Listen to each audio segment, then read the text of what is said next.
¿Cuál es la ruta interpretativa entonces? ¿Qué debemos hacer? 4 pasos muy sencillos en realidad. Los voy a leer rápidamente porque en realidad el curso trata acerca de esto, así que lo vamos a ver en detalle en las siguientes clases. Ahora solamente voy a dar un panorama de cómo lo debemos hacer, así que lo voy a leer rápido estos 4 pasos. Número 1, hay que estudiar el texto en su contexto. ¿Qué significó el texto para la audiencia original? Nuestra meta es encontrar la intención original del autor después de analizar el texto, observando todos sus detalles e interpretándolos. Es decir, una pregunta muy sencilla. Cuando nosotros abrimos la Biblia para estudiarla y leemos un párrafo, un texto, la pregunta más básica de todas es: ¿qué quiso decir el autor? ¿Cuál fue la intención original del autor al escribir estas palabras? ¿Qué quiso comunicar? Entonces, eso es lo que tengo que hacer. Y para descubrir ese significado original, tengo que estudiar, tengo que interpretar correctamente. Por eso dice, después de analizar el texto, de observar sus detalles, de interpretar sus detalles, entonces puedo llegar al significado del texto. Número 2, establecer la brecha de separación entre los lectores originales y nosotros. Esto me ayuda mucho también a encontrar el significado. Como les dije la semana pasada, entender que yo no estoy en el contexto de la Biblia, sino que estoy en el contexto contemporáneo de Lima, en Perú, en el siglo XXI. Ese es mi contexto. Pero para poder entender la Biblia, tengo que tratar de acortar esa brecha histórica, esa brecha cultural con los escritores bíblicos, y para hacer eso a veces voy a necesitar otros recursos también. Dice ahí, esto tiene que ver con el contexto en que los lectores originales vivieron, el idioma que hablaron, su situación histórica, su cultura, su dispensación, etc. Nosotros estamos separados de ellos por todas estas brechas, y la amplitud de esta brecha varía de texto en texto. En ocasiones es una brecha inmensa. Es importante entender esas diferencias para una correcta interpretación. Podríamos tomar cualquier texto de ejemplo, pero voy a tomar el texto clásico que se utiliza muchas veces, que es Filipenses 4:13. ¿Qué dice Filipenses 4:13?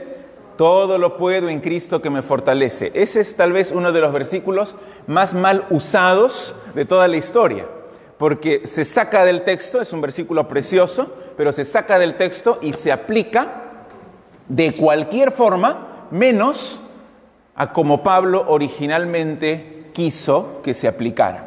¿Cuál es el significado de este texto? ¿Qué significa Filipenses 4:13? Todo lo puedo en Cristo que me fortalece. ¿Qué significa?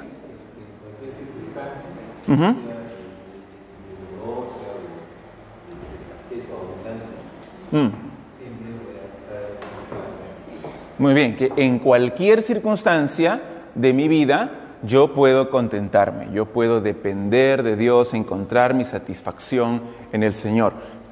No significa que yo puedo hacer absolutamente cualquier cosa, como algunos lo toman. No significa que puedo vencer cualquier problema.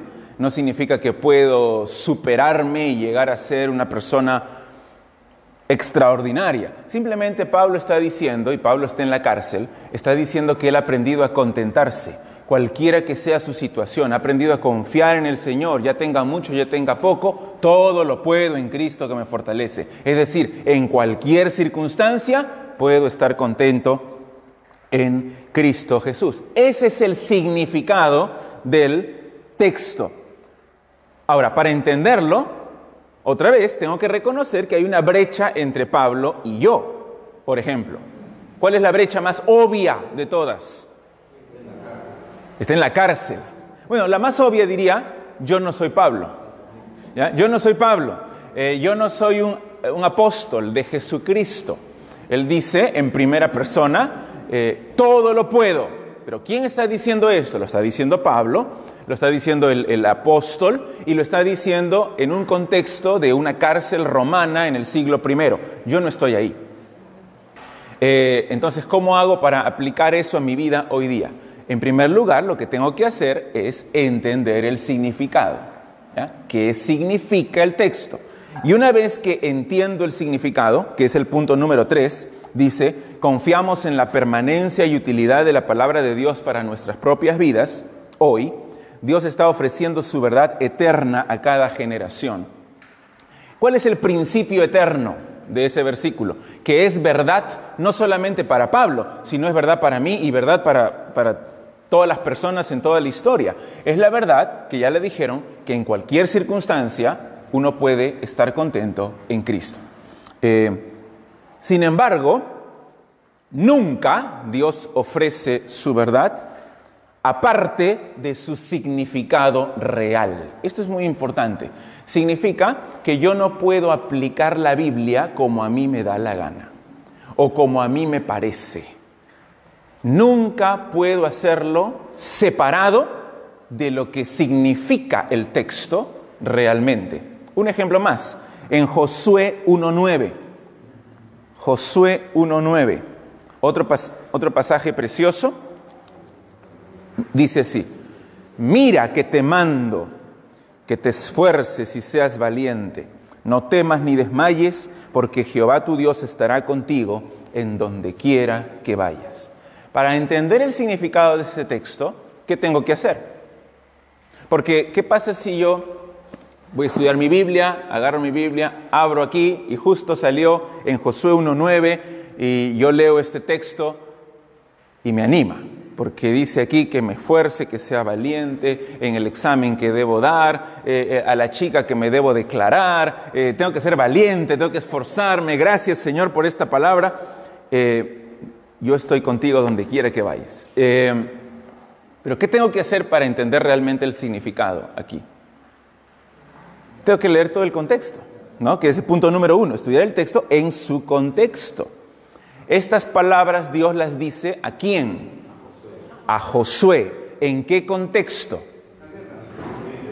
Él está a punto de ingresar para conquistar la tierra prometida. Entonces le está diciendo, hay una brecha, ¿no? Yo no soy Josué, yo no estoy a punto de entrar a conquistar la tierra prometida, ¿no? Yo no vivo en el desierto como él, yo no estoy bajo la ley, ¿no? Estoy ahora bajo la gracia del Evangelio. Entonces hay varias cosas que considerar para entender realmente qué es lo que esto significa. Pero, sin embargo, hay un significado, y de ese significado puedo extraer la verdad eterna de Dios. Y esa verdad eterna es la que debo aplicar a mi vida, que es el punto número 4. Dice, aplicar el significado del texto a nosotros. Muchas veces, la gran mayoría de cristianos, tal vez lo has hecho tú también, yo sé porque yo lo he hecho, cuando no conocía muy bien estas cosas, vamos de frente al punto 4, ¿no? Abrimos la Biblia, leemos, ¿y qué es lo que hacemos inmediatamente? ¿Qué significa esto para mí? ¿Qué me estás diciendo Dios a mí? Inmediatamente lo quiero aplicar, pero sin haberlo entendido, primero. Entonces, primero hay que entender qué significa. Y una vez que sé lo que significa, ya lo puedo aplicar a mí recién. Entendiendo los 3 pasos anteriores, podemos preguntarnos, ¿en qué formas se puede aplicar esta verdad eterna a nuestras vidas contemporáneas? Miren Romanos 15:4. Romanos 15:4, lo que dice Pablo aquí. Porque las cosas que se escribieron antes, en este caso se está refiriendo al Antiguo Testamento, para nuestra enseñanza se escribieron, a fin de que por la paciencia y la consolación de las Escrituras tengamos esperanza. Es decir, la Biblia, como les he dicho varias veces, no es un mero libro de historia, sino que tiene la verdad de Dios para nosotros hoy. Y Él quiere aplicar su verdad a nosotros hoy para transformarnos, pero nunca lo va a hacer aparte del significado del texto. Tenemos que entender qué significa el texto y una vez que sabemos lo que significa, entonces podemos aplicarlo y el Espíritu Santo lo va a aplicar también a nuestros corazones. Dice, aunque solo hay un significado, sin embargo puede haber varias aplicaciones. El Espíritu Santo se encarga de aplicar el texto de acuerdo a las necesidades de cada creyente. ¿No sabes qué gran bendición es eso? Después de haber leído bien, de haber estudiado bien, de haber entendido el texto, y cómo el Espíritu Santo toma esa verdad para tu vida y la aplica específicamente a lo que tú estás pasando en ese momento. Pero esa es la obra del Espíritu Santo y la hace sobre la base de un entendimiento correcto de las Escrituras.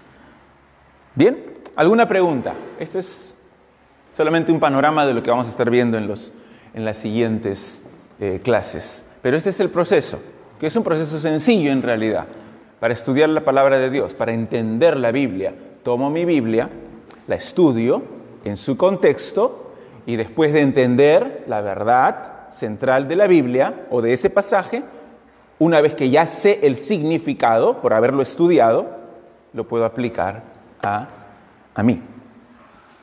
Bien, ¿alguna pregunta? Muy bien, vamos a seguir entonces.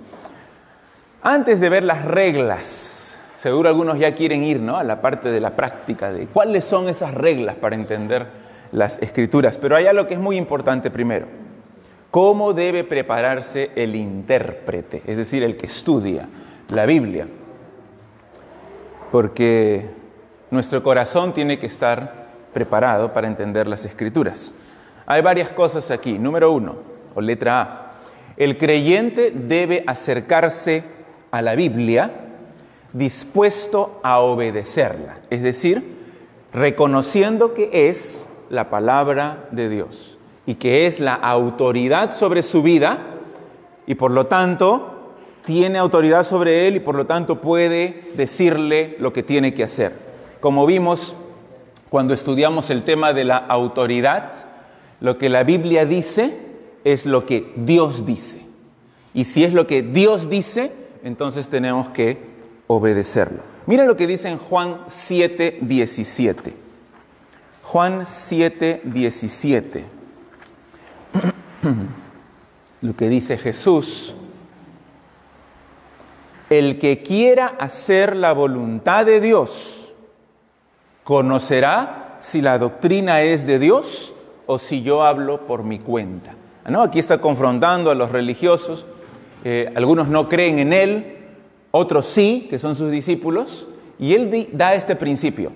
El que quiere obedecer, el que quiere hacer la voluntad de Dios, el que quiere agradar a Dios, sabrá si lo que yo estoy diciendo es la verdad o no. Si lo que yo estoy diciendo es de Dios, es la doctrina correcta, o si yo estoy hablando mis propias ideas. Eso es un buen principio que nosotros debemos seguir, y lo estamos diciendo aquí, que cuando nos acercamos a las Escrituras debemos acercarnos dispuestos a hacer la voluntad de Dios, dispuestos a obedecerla. Y si yo me acerco así, entonces mi confianza en la palabra de Dios crece cada vez más. Me doy cuenta que sí, esta es la doctrina de Dios. Pero si me acerco a cuestionarla, a constantemente dudar de lo que está diciendo, con una perspectiva de un ateo para tratar de desacreditarlo, claro, la Biblia tiene poder, sin embargo, voy a encontrar lo que yo quiera encontrar. Y más bien tengo que acercarme dispuesto a obedecerla. Dice ahí, practicar la palabra de Dios, obedecer la palabra de Dios, incrementa nuestro conocimiento de Dios y nos hace crecer en madurez. Dwight Moody siempre decía, él contaba su testimonio personal y él decía, él fue un famoso evangelista del siglo XIX, yo siempre le pedía a Dios que incremente mi fe. Señor, dame más fe, dame más fe, dame más fe. Pero un día en la Biblia leí que dice que la fe viene por el oír y el oír la palabra de Dios. Así que comencé a estudiar la Biblia, comencé a entender la Biblia y desde ese momento mi fe no ha cesado de crecer, dice él, porque es por medio de la palabra de Dios, de entenderla, de estudiarla y obedecerla. Y si la voy obedeciendo, voy creciendo en mi entendimiento y en madurez también. 2. El creyente debe desechar y confesar la mundanalidad, la carnalidad y el pecado de su vida para recibir la palabra de Dios. A ver, Primera de Pedro 2, del 1 al 3. Ahora sí, me van a ayudar a leer. Por favor, si puedes leer Primera de Pedro 2, del 1 al 3. Noemí, léelo, por favor. Primera de Pedro 2, del 1 al 3. Desechando pues toda malicia, todo engaño, hipocresía, envidia y todas las detracciones. Desear como niños recién nacidos tener espiritual no adulterado, para que por ella crezcáis para salvación, si es que habéis gustado la benignidad del Señor. ¿Cuál es? En el versículo 2 dice que hay que desear la leche espiritual no adulterada. ¿Cuál es esta leche espiritual que tenemos que desear? La palabra de Dios. Sabemos porque los versículos anteriores, final del capítulo 1, habla de la palabra de Dios, ¿no? En el versículo 25, la palabra del Señor permanece para siempre. Esta es la palabra que por el Evangelio os ha sido anunciada. Y esa palabra es la que debemos desear como niños recién nacidos. Desean la leche.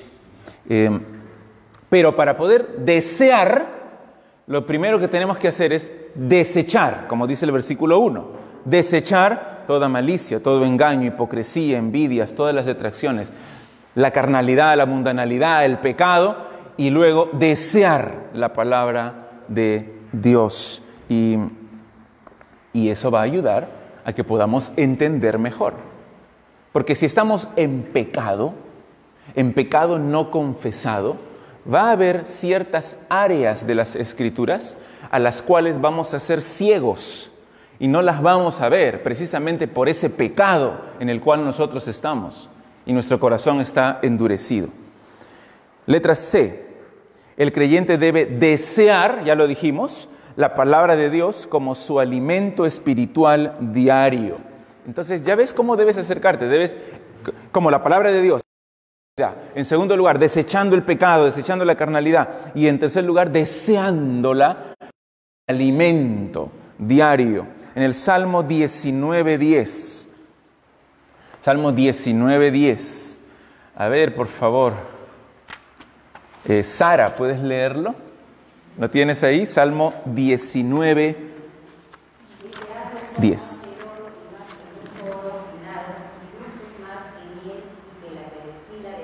¿Sí? ¿Realmente tú crees esto? ¿Que la Biblia es más deseable que el oro?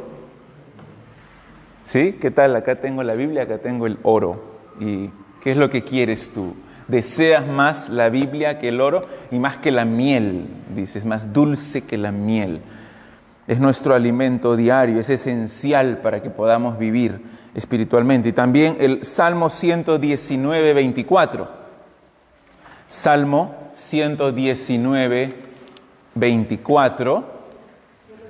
Pati, léelo, por favor. Pues tus testimonios son mis delicias. Tus testimonios son mis delicias. Mis delicias. Hay que desear la palabra de Dios. Hay que agradarse en la palabra de Dios. Es nuestro alimento. Letra D. El creyente también debe orar por la guía del Espíritu Santo. La oración es la que está en el Salmo 119:18. ¿Alguien lo sabe, esta oración de memoria? Salmo 119:18.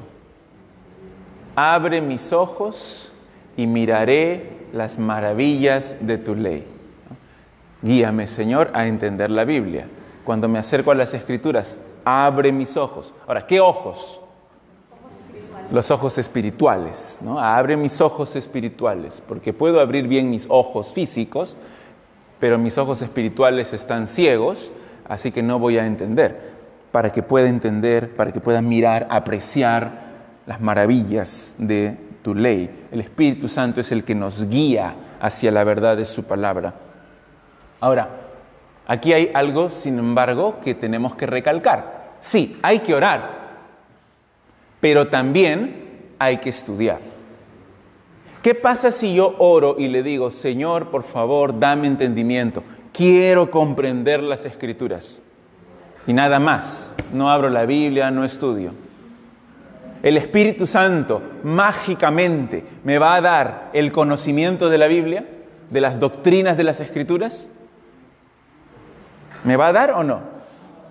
No, no me va a dar. ¿Y qué pasa si leo la Biblia? ¿Ya? Leo las Escrituras y estudio y todo, pero no en dependencia del Espíritu Santo. No oro al Espíritu Santo, no hago caso al Espíritu Santo. No voy a poder tampoco entender. Entonces son ambas cosas. Es orar, pedir la guía del Espíritu, depender de Él, pero también esforzarse en el estudio de las Escrituras. Mira, en 2 de Timoteo 2:15, yo sé que hay varios que también lo saben de memoria, especialmente los que están en Oanza.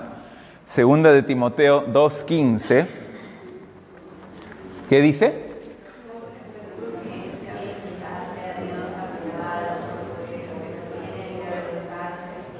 Que usa bien. Sí, ahí hay varias palabritas, ¿no? Procura. Y luego dice obrero. El obrero es alguien que trabaja. Procura con diligencia, ¿no? Poner diligencia. Que usa bien la palabra de verdad. Es una persona que se esfuerza en estudiar, en entender y luego en aplicar bien las Escrituras. Es un obrero de la palabra de Dios y así tenemos que ser todos nosotros. Ahí le está hablando a Timoteo, que era pastor en la iglesia, pero no solamente los pastores son los que tienen que estudiar la Biblia, sino todos. El entendimiento de las Escrituras no viene mágicamente a nuestras mentes, solo por hacer una oración.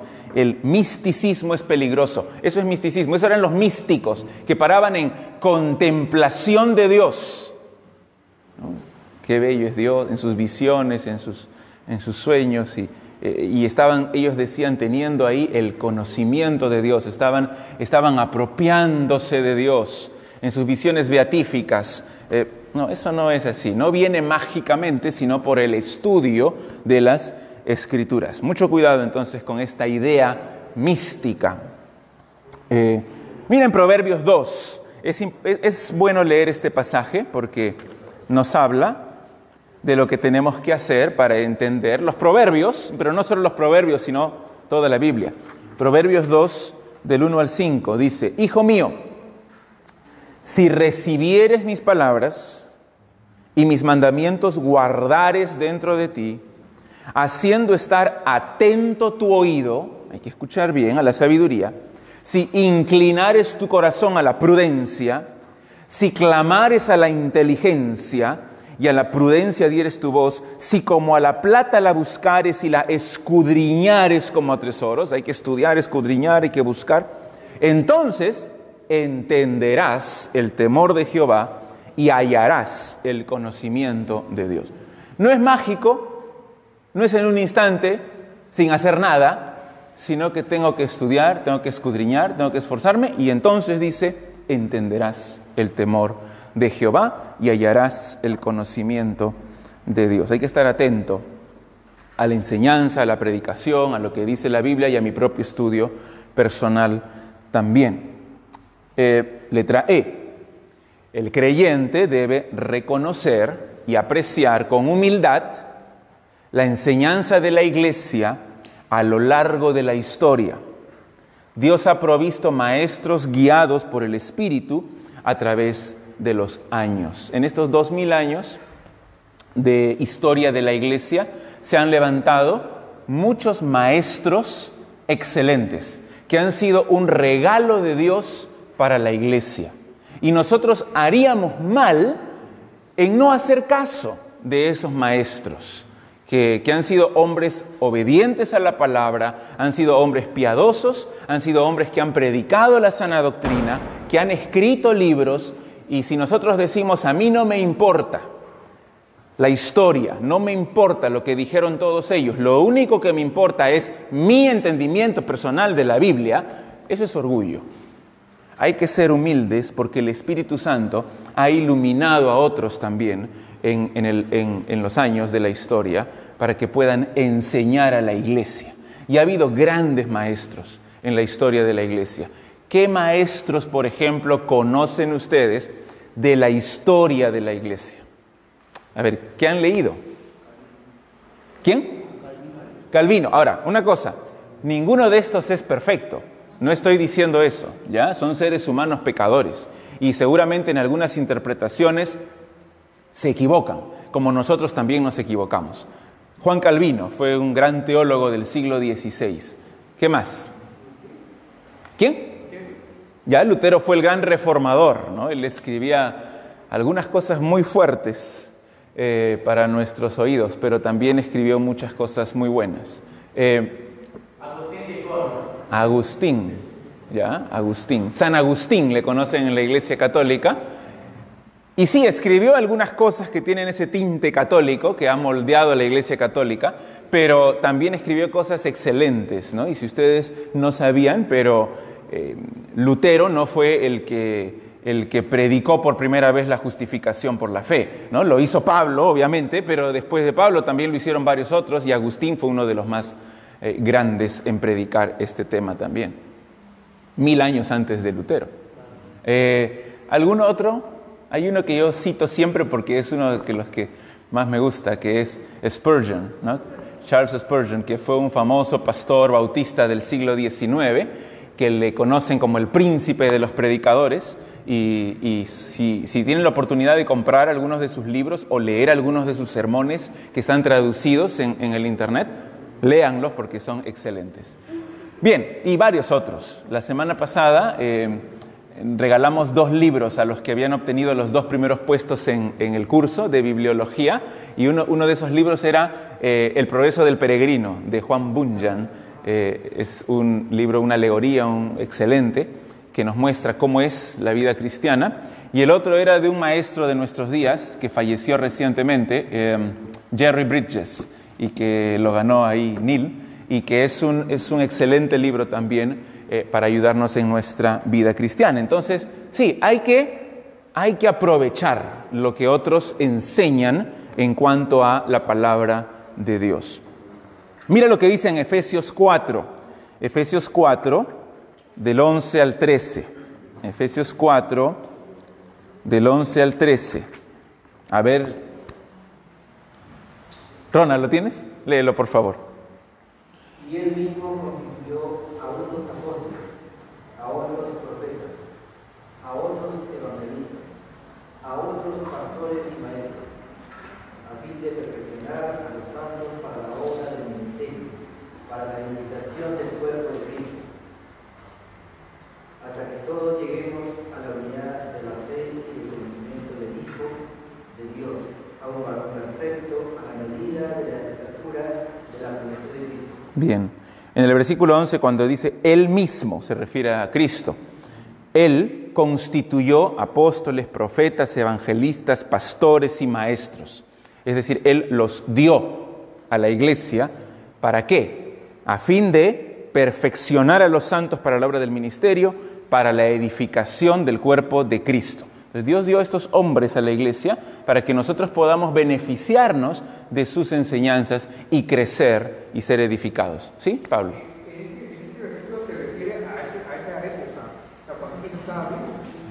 No, porque si lees los versículos anteriores, está hablando del Cristo ascendido. Es decir, Cristo murió, resucitó al tercer día y luego subió, ¿no? Dice ahí en el versículo 10, el que descendió aquí a la tierra es el que también subió por encima de todos los cielos para llenarlo todo. Entonces, cuando Él ascendió al cielo y fue exaltado en el cielo, Él dio a su iglesia, y lo sigue haciendo desde el cielo, lo sigue haciendo todavía, dio a su iglesia, da a su iglesia, pastores, maestros, evangelistas. Sí. Apóstoles y profetas son el fundamento sobre el cual nosotros estamos construidos, y lo dice también aquí mismo en Efesios 2:20, cuando habla de la familia de Dios, ¿no? En el 19 habla de la familia de Dios, edificados sobre el fundamento de los apóstoles y profetas, siendo la principal piedra del ángulo Jesucristo mismo. Esto significa que la iglesia está construida, está edificada sobre lo que enseñaron los apóstoles y los profetas que Cristo también dio a su iglesia. Pero ese fundamento ya no puede volverse a poner. Ese fundamento lo tenemos aquí, en las Escrituras. Aquí está la enseñanza de los apóstoles y los profetas. Y más bien nosotros somos edificados sobre lo que ellos dijeron. ¿Ya? Muy bien. Seguimos. Entonces, letra E al final dice, nuestra interpretación, nuestro entendimiento de la Biblia, ocurre dentro de una comunidad que ama a Cristo y que tiene miles de años de existencia. No puedo decir, ¿saben qué, hermanos? Ahora yo me pongo en el púlpito, descubrí algo nuevo en las Escrituras y se los voy a contar ahora. Nunca nadie ha visto esto es nuevo. No, yo no puedo hacer eso porque mi interpretación, mi entendimiento de la Biblia se da en el contexto de la familia de Dios que tiene miles de años. Más bien, si yo digo eso, por favor, duden de lo que yo estoy diciendo, ¿ya? Y tienen derecho a rechazar lo que yo estoy diciendo, porque predicamos la doctrina de las Escrituras, que está ya registrada hace miles de años y que la Iglesia ha desarrollado y ha enseñado durante todo este tiempo. F, el creyente debe crecer en el contexto de una iglesia local, bajo la predicación y enseñanza de sus pastores y la exhortación mutua de los otros miembros. Esto es otra forma. Recuerden que estamos viendo la preparación del estudiante. El estudiante de la Biblia no puede, bueno, en realidad puede, pero no debe estudiar las Escrituras fuera de una iglesia local. Es decir, sin ser miembro de una iglesia local, siendo totalmente aislado de una iglesia local. Nunca va a la iglesia, no tiene pastores, no participa en ningún culto y así durante meses y durante años, pero cuando uno le pregunta, él dice, pero no te preocupes porque siempre estudio mi Biblia.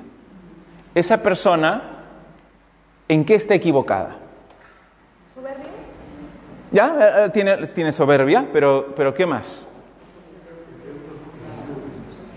No, yo no necesito la iglesia, no necesito maestros, pastores, ¿no? Yo estudio mi Biblia, yo hago y crezco espiritualmente. ¿Qué? Autosuficiente. Necio. Ya, pero ¿cuál es el error? No vamos a llenarlo de calificativos, ¿no? Sino, ¿qué está equivocado? Ok, ya. Ya. Bueno, la guía es el Espíritu Santo y él puede decir, yo tengo el Espíritu Santo, así que no necesito la iglesia. No entiende la Biblia, si la estudia y la entiende, estaría en la iglesia. Claro, porque la iglesia es central, ¿no?, en los propósitos de Dios. ¿Algo más?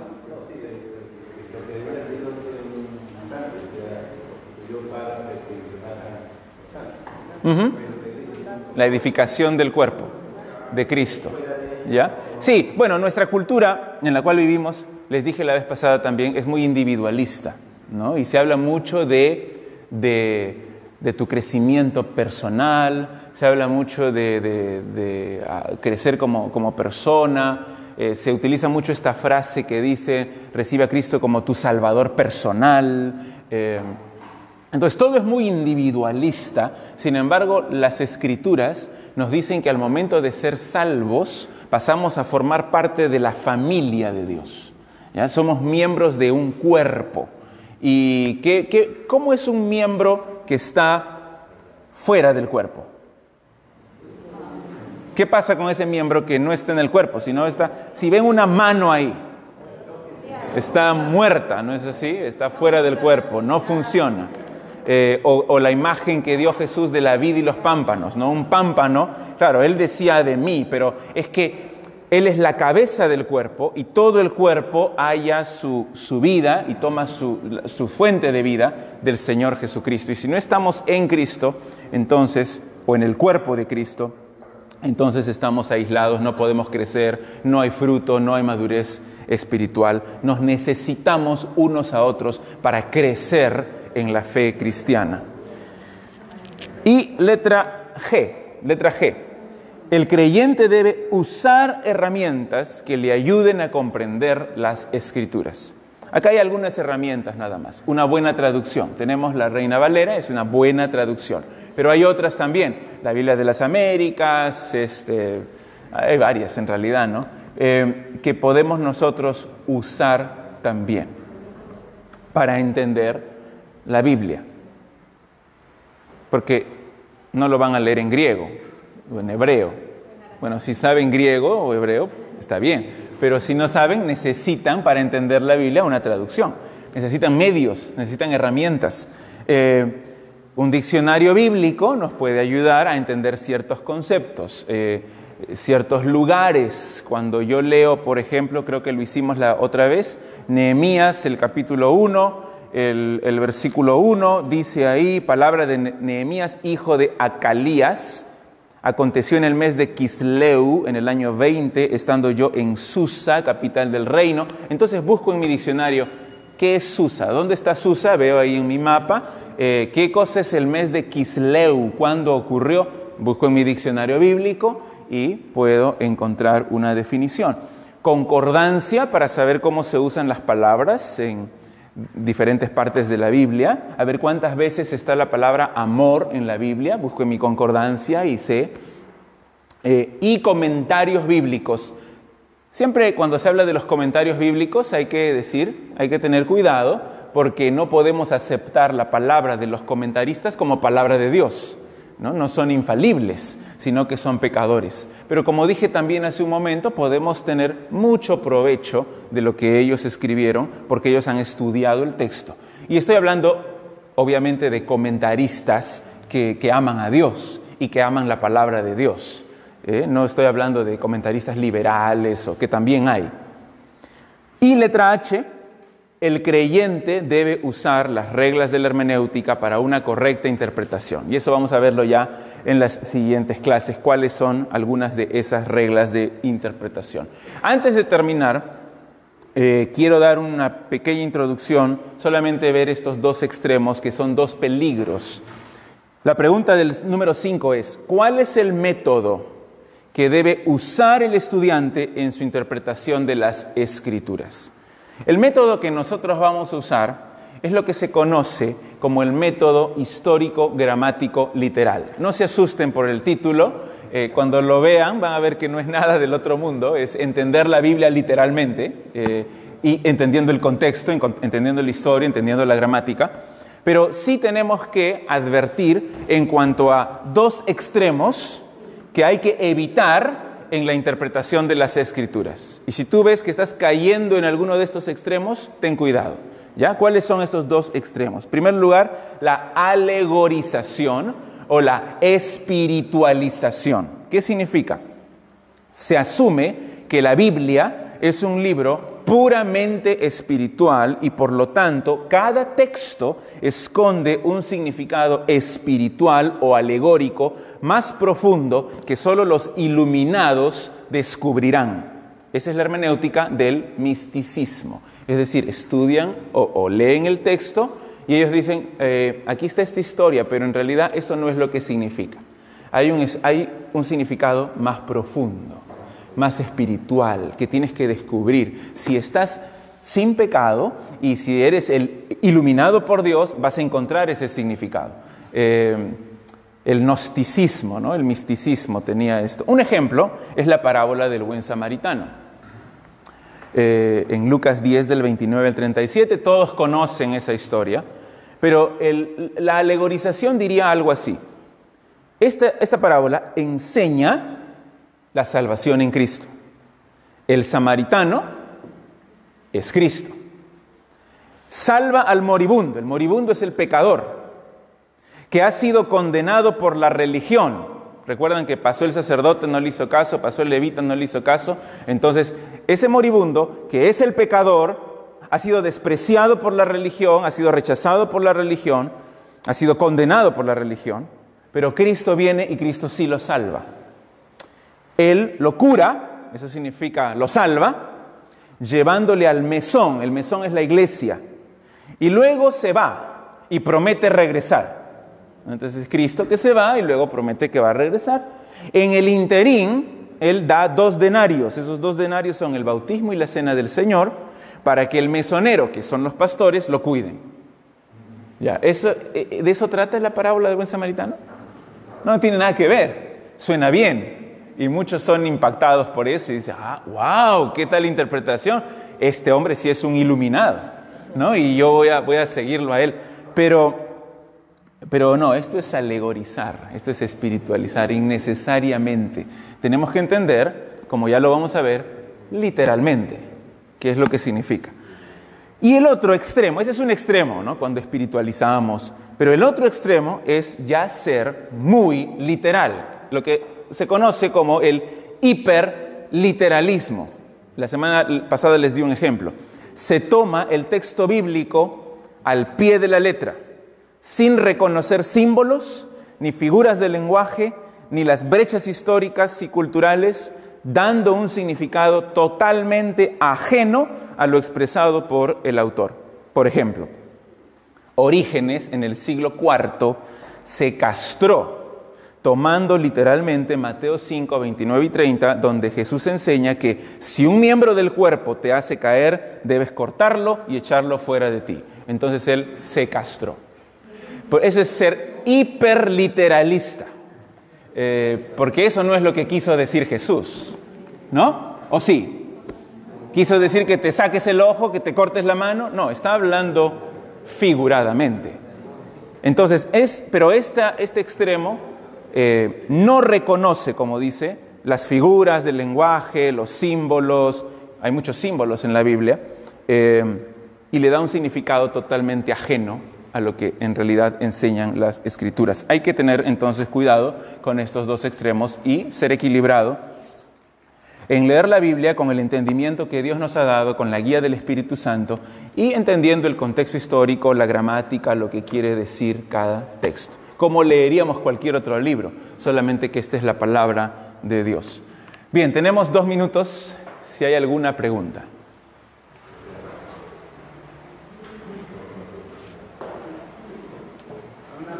Sí, Paco. Con respecto a la última parte, ¿Ya?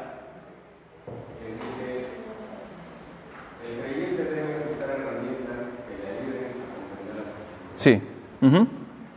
Para diferenciar el estudio de la palabra de Dios y el alimento espiritual que uno debe ingerir. Decía que cuando uno toma el alimento espiritual, toma lo suficiente. O sea, en el alimento, cuando uno come porque tiene que comer. Y no está investigando, eso va a ser para mi ojo, eso va a ser para mi cuello, eso va a ser para mi hueso, para mi sangre. ¿No? Uno come y después digiere. En el aspecto espiritual, eso es cierto, como dice, ¿no? Que de ser como niños de pecho, la leche maternal no ayuda. Entonces hay cosas que de todas maneras, aparte de que usted dijo ayer, de que los comentaristas no son inspirados. Deben ser liberados, se quieran o no.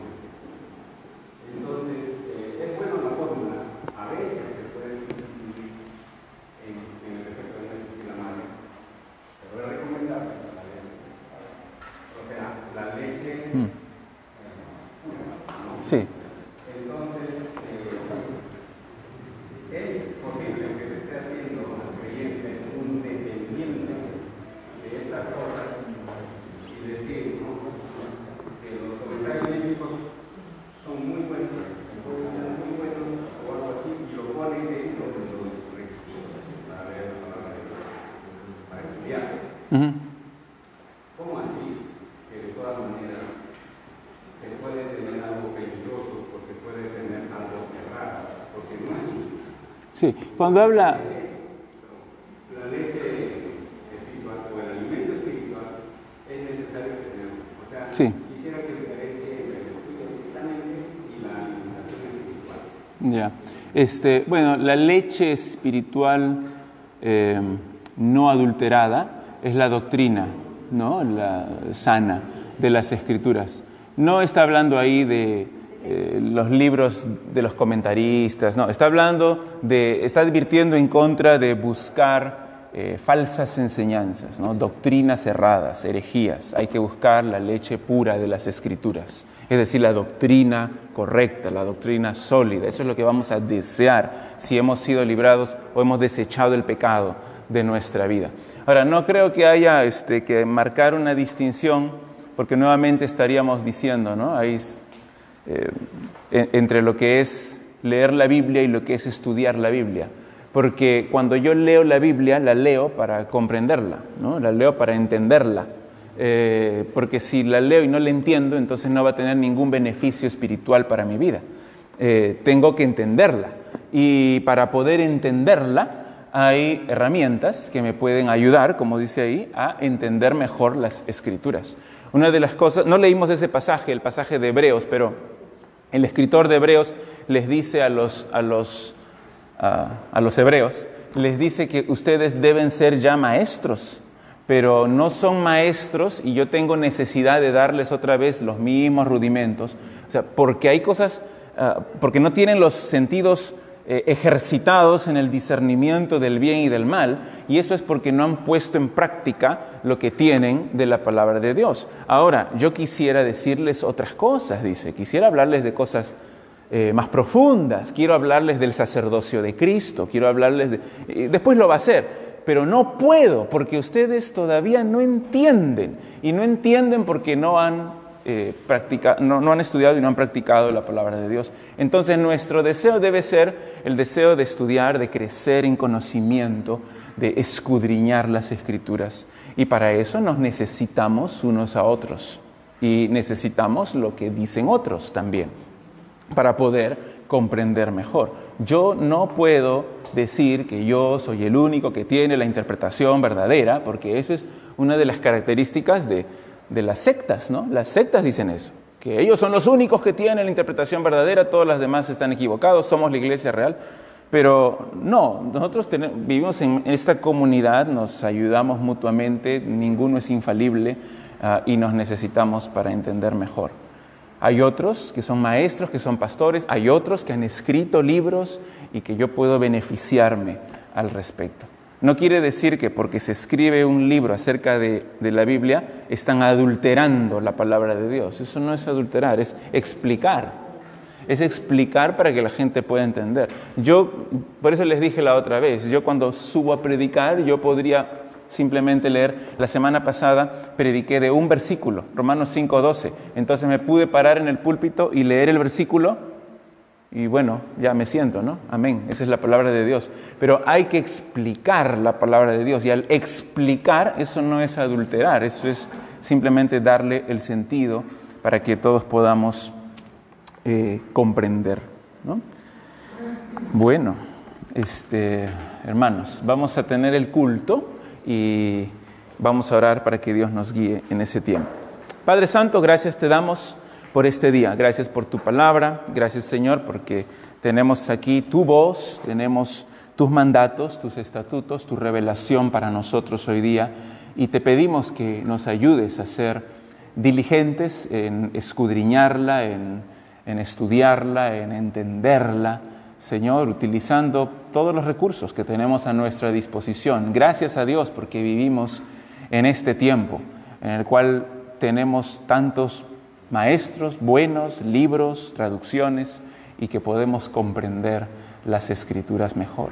Gracias, Señor, que tu Espíritu Santo nos guíe, que nos lleve a la verdad de tu palabra. Te lo rogamos en el nombre de Cristo. Amén.